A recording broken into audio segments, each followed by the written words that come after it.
Welcome to the lecture number 7, fault analysis, students. Till now what we have studied, if you can see here, this is a three-phase generator. From the generator we are generating three phases. Suppose these are the three phase और यहाँ से three phase currents जा रहे होते थे. इसको हम बोलते थे IA, इसको हम बोल देते थे IB और इसको हम बोल देते हैं मान लो IC.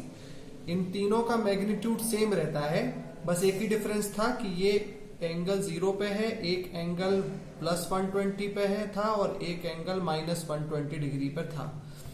ठीक है, ये सब बहुत अच्छा सिस्टम है हमारा जो चल रहा है. अब क्या होता है कि अब हम क्या पढ़ रहे हैं अपने पावर सिस्टम प्रोटेक्शन में कि अब आएगी फॉल्ट. तो हमने पढ़ी आएगी फॉल्ट. ठीक है, तो जैसे ही फॉल्ट आएगा तो फॉल्ट के नेचर दो टाइप के होंगे, एसिमेट्रिकल और सिमेट्रिकल. सिमेट्रिकल में ट्रिपल लाइन मतलब तीनों ये शॉर्ट हो जाएं, ये तीनों शॉर्ट हो जाएं. तो इस तीनों को जब ये शॉर्ट होगा तो इसके आगे की पूरी स्टोरी जो है वो अभी बाकी है नेक्स्ट लेक्चर में. और triple line to ground fault ये आपको मैं बता चुका. एसिमेट्रिकल आएगा तो लाइन टू ग्राउंड और triple double line to ground fault. ठीक है, अब एसिमेट्रिकल और सिमेट्रिकल फॉल्ट एक ही ट्रांसमिशन लाइन पे आ रहे हैं तो इसको कैसे समझा जाए. जब भी एसिमेट्रिकल फॉल्ट होगा स्टूडेंट्स, तो ये मान लीजिए कि कोई भी फॉल्ट एसिमेट्रिकल है तो पूरा डिस्टरबेंस हो जाएगा. पूरा डिस्टरबेंस मतलब कि अभी ये तीनों सेम मैग्नीट्यूड पे हैं और सेम 120 फेज शिफ्ट पे है. अब अगर एसिमेट्रिकल फॉल्ट होगा तो क्या हो सकता है, अब हो सकता है करंट IA 0 डिग्री पर रहे, IB बहुत ज्यादा हो जाए, IC बहुत थोड़ा हो जाए और IA बिल्कुल ही कम हो जाए. और कोई भी डायरेक्शन ले सकते हैं ये, मतलब मैग्नीट्यूड भी बिगड़ गया है और साथ में उनका फेज एंगल भी बिगड़ गया है. तो ऐसी कंडीशन के फॉल्ट को हम एसिमेट्रिकल कह रहे थे. फिर हमने पढ़ा फोर्टेस्क्यू थ्योरम. फोर्टेस्क्यू थ्योरम ने कहा the process of converting asymmetrical fault to a symmetrical nature is known as Fortescue theorem. तो फोर्टेस्क्यू थ्योरम की मदद से हमने कहा कि कोई भी एसिमेट्रिकल फॉल्ट में के नेचर को समझने के लिए किसी भी फेज को दो सिमेट्रिकल कंपोनेंट्स पॉजिटिव और नेगेटिव सीक्वेंस कंपोनेंट में बांटा जा सकता है और एक को फेजल कंपोनेंट यानी जीरो सीक्वेंस कंपोनेंट लिया जा सकता है. तो एक IA को हमने रिप्रेजेंट IB IC. एक्चुअली तीन चीजें पढ़नी पड़ती हैं एक साथ. क्या क्या, एक होती है वोल्टेज, एक होती है करंट. वोल्टेज के तीन कंपोनेंट हो गए, VA फेज हो गए, तीन फेज हो गए, VA VB VC. जब VA VB VC है तो करंट भी हो गया तीन, IA IB IC. अब एसिमेट्रिकल के कारण IA will be equal to IA1 IA2 IA0. तो ये फोर्टेस्क्यू थ्योरम की मदद से ये एक मैट्रिक्स मैंने अपने पिछले वीडियो में पढ़ाया. आप इसको ऐसे समझ लीजिए कि VA VB VC मेरे पास इतनी स्पेस है लिखने के लिए. चाहूं तो IA IB IC भी लिख सकता हूं, चाहूं तो VA VB VC लिख सकता हूं. तो एक VA VB VC लिख के आपको आइडिया दे रहा हूं कि अगर VA की वैल्यू निकालनी रहती है और ये वाले कंपोनेंट्स आपको गिवन रहते हैं तो ये वाली मैट्रिक्स है और लैम्डा की वैल्यू होती थी 1 एंगल प्लस 120, लैम्डा स्क्वायर की वैल्यू होती है 1 एंगल माइनस 120 या 1 एंगल प्लस 240, जो भी आपको लेना हो. इसी तरीके से अगर VA1 VA2 और VA0 VA1 और VA2 निकालना हो या लिखा है मैंने IA0 IA1 IA2 तो ये मैट्रिक्स थी. तो this is the matrix which is given by the Fortescue analysis theorem analysis. और इस थ्योरम की मदद से हम क्या कर सकते थे, एक एसिमेट्रिकल नेचर को पढ़ सकते हैं सिमेट्रिकल के फॉर्म में. ओके, अब आगे बढ़ते हैं. अब क्या होता है, अब हम जानते हैं कि सिंगल लाइन डायग्राम क्या होता है. एक सिंगल लाइन डायग्राम मैंने ड्रॉ किया है. ये क्यों किया है ये समझिए कि पावर का फ्लो हो कैसे रहा है. पावर का फ्लो कुछ ऐसे हो रहा है कि ये एक जनरेटर है, जनरेटर से करंट जा रहा है, ट्रांसफार्मर ने स्टेप अप किया, ट्रांसमिशन लाइन में पहुंचा, ट्रांसफार्मर पर पहुंचा और फाइनली लोड पर पहुंचा. तो ये जो सब कुछ सिस्टम आप देख रहे हो, ये सारा सिस्टम क्या सिंगल फेज है? नहीं, ये सारा सिस्टम है थ्री फेज. अब ये सारा का सारा सिस्टम थ्री फेज अल्टरनेटर है, थ्री फेज ट्रांसमिशन है, ट्रांसफार्मर है. 3 फेज ट्रांसमिशन लाइंस हैं और 3 फेज लोड है। तो ये जो सारा का सारा 3 फेज सिस्टम है, ये सारा का सारा सिस्टम अब कोई भी एसिमेट्रिकल फॉल्ट, चाहे वो यहां हो ट्रांसमिशन लाइन पर, ट्रांसफार्मर पर, जनरेटर पर या लोड साइड, किसी भी साइड हो सकती है ना, किसी भी एंड पर अगर ये एसिमेट्रिकल फॉल्ट होता है तो फिर ये जो मैट्रिक्स है और ये जो मैट्रिक्स में ये जो 3 कंपोनेंट हैं, पॉजिटिव, नेगेटिव और जीरो कंपोनेंट, ये जो तीनों कंपोनेंट्स हैं, ये बिहेवियर कैसा होगा, ये बिहेवियर कैसा होगा, ये हमें समझना होगा। कौन अल्टरनेट, क्योंकि अब हम क्या करेंगे, हम सब में इंडिविजुअली चेक करेंगे, हम सब में इंडिविजुअली चेक करेंगे, अल्टरनेटर में, ट्रांसफार्मर में, ट्रांसमिशन लाइन में और लोड में, हम सब में अल्टरनेट अलग अलग चेक करना पड़ेगा कि कौन सा सेक्शन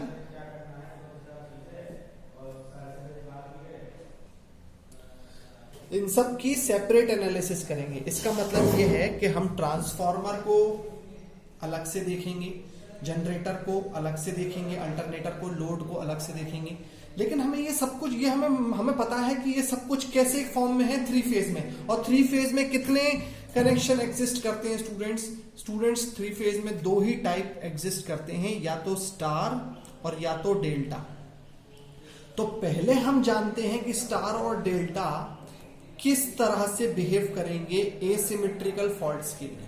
तो चलिए हम एक स्टार कनेक्शन की एनालिसिस करते हैं। ये देखिए, ये इस तरह से दिखता है मेरा स्टार कनेक्शन, और डेल्टा कनेक्शन अगर मैं बनाऊं तो आप जानते हैं। तो इस स्टार कनेक्शन को देख के आपको क्या दिख रहा है, आप सबसे पहले 2 पॉइंट नोट करेंगे।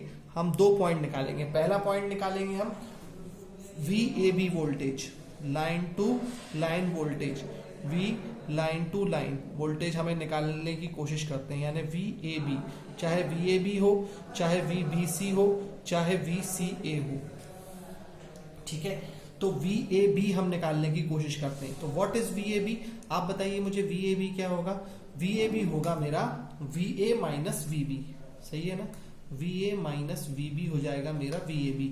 और VA माइनस VB का मतलब क्या हो गया, अब मैं VA की वैल्यू निकालना चाहता हूं। VA की वैल्यू मेरे फोर्टेस्क्यू ने क्या बोली है, व्हाट इज VA, VA की वैल्यू बोली है मेरी VA0 plus VA1 plus VB1, सही है। और VB की वैल्यू क्या बोली है मेरी फोर्टेस्क्यू ने, VA0 plus lambda square VA1 plus lambda VB1।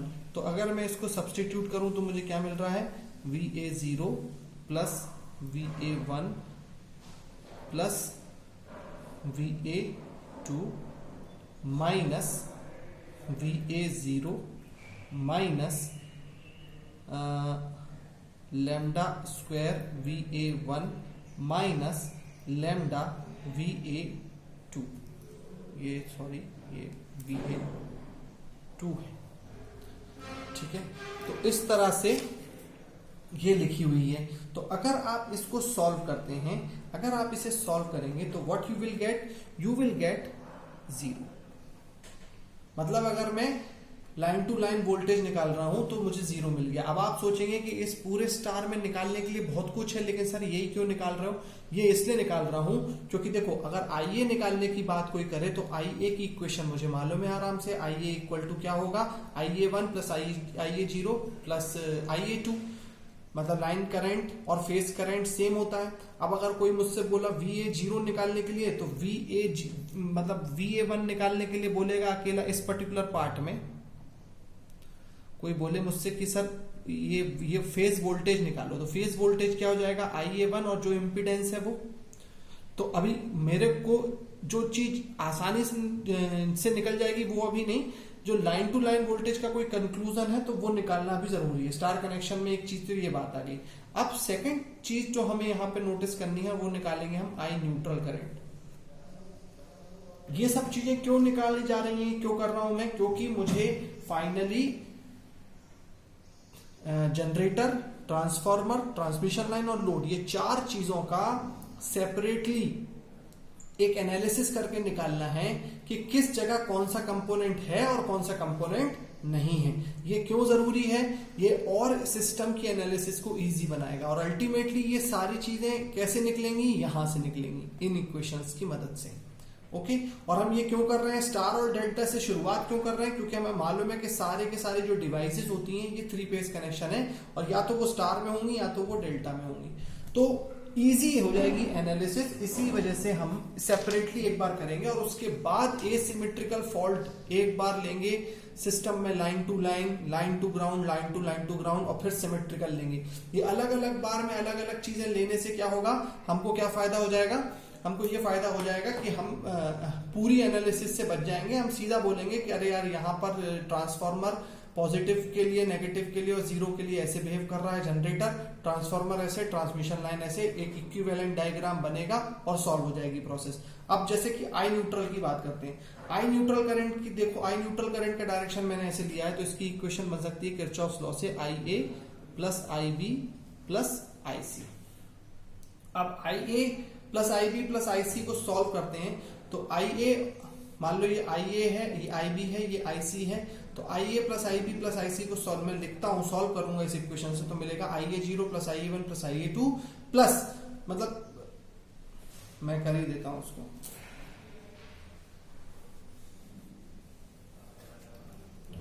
तो आई न्यूट्रल है आई ए, ये बहुत इंपॉर्टेंट डेरिवेशन है, आई ए plus I B plus I C. Neutral current में तीनों रहते हैं। डेल्टा होता तो न्यूट्रल करंट क्या हो जाता? 0 हो जाता, लेकिन स्टार है तो न्यूट्रल करंट रहेगा। तो न्यूट्रल करंट की वैल्यू क्या होगी?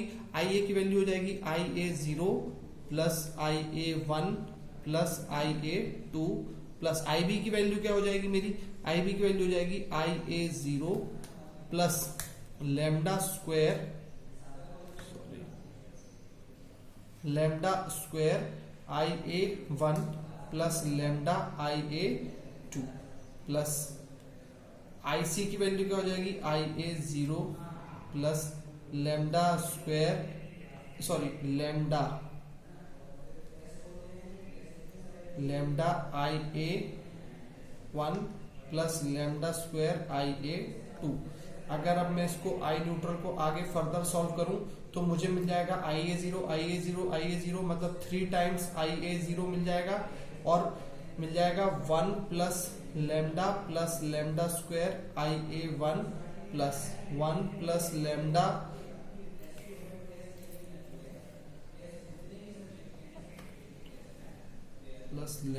Plus lambda square I A 2। तो ये 1 प्लस लैम्डा स्क्वायर मतलब पूरा 360 डिग्री घुमा दिया, तो ये वाली वैल्यू हो गई 0, तो आई एन की वैल्यू हो जाती है 3 टाइम्स आई ए 0, मतलब जो न्यूट्रल करंट है उसमें सिर्फ प्रेजेंट रहता है जीरो सीक्वेंस कंपोनेंट। मतलब न्यूट्रल करंट की जब भी वैल्यू निकालने की बात आएगी तो उसको हम बोलेंगे neutral current is equal to है 3 टाइम्स जीरो सीक्वेंस करंट। ठीक है, ये स्टार कनेक्शन की बात हो जाती है। मतलब आपको 2 चीजें मैंने बता दी। एक, स्टार कनेक्शन में आपको मैंने बता दिया जीरो सीक्वेंस वोल्टेज या VA0 जो अपन निकाल रहे थे वो क्या निकला था मेरा? 0 निकला, और यहाँ पर आई न्यूट्रल करंट कितना निकला? 3I0, 3 टाइम्स ये निकला।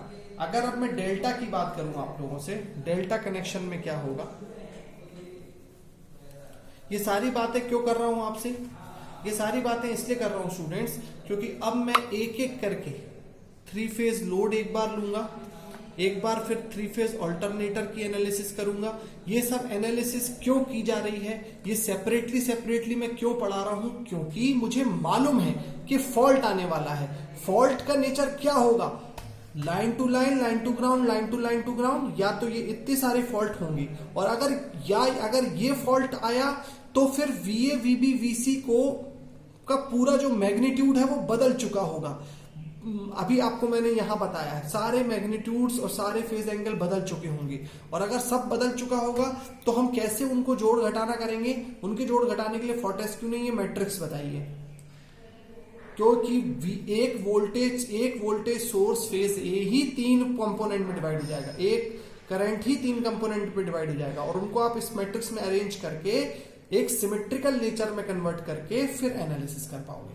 ठीक है, तो अभी स्टार कनेक्शन में आपको क्या कंक्लूजन मिला, आप अगर ज्यादा सिर्फ कंक्लूजन पे जाना चाहते हो तो स्टार कनेक्शन ने आपको क्या बोला कि स्टार कनेक्शन जब भी, चाहे वो ट्रांसफार्मर का होगा, चाहे वो जनरेटर का होगा या किसी का भी होगा, स्टार कनेक्शन में दो चीजें आपको याद रखनी है। एक ये कि वोल्टेज VAB जीरो मतलब जीरो सीक्वेंस कंपोनेंट का जो वोल्टेज है VA0, जो हमने निकाला था VA0 इक्वल टू अगर मैं बोलूं VA0 इक्वल टू क्या होगा, तो VA plus VB plus VC अगर मैं करके निकाला था मैंने, तो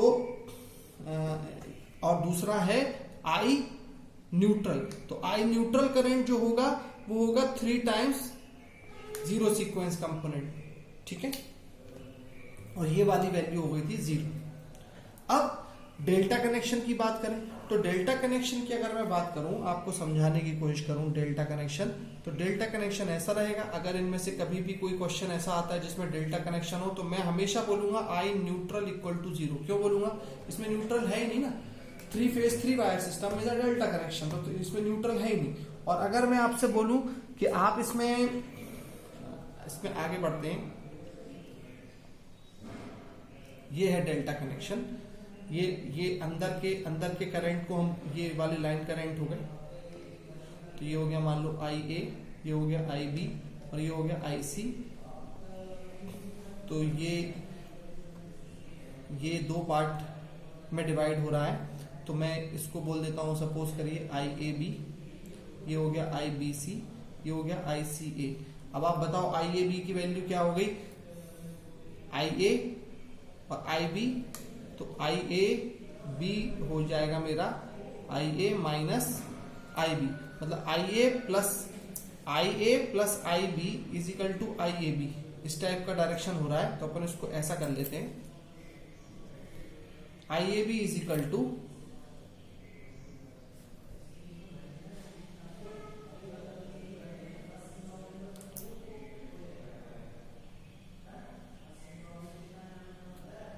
ये मुझे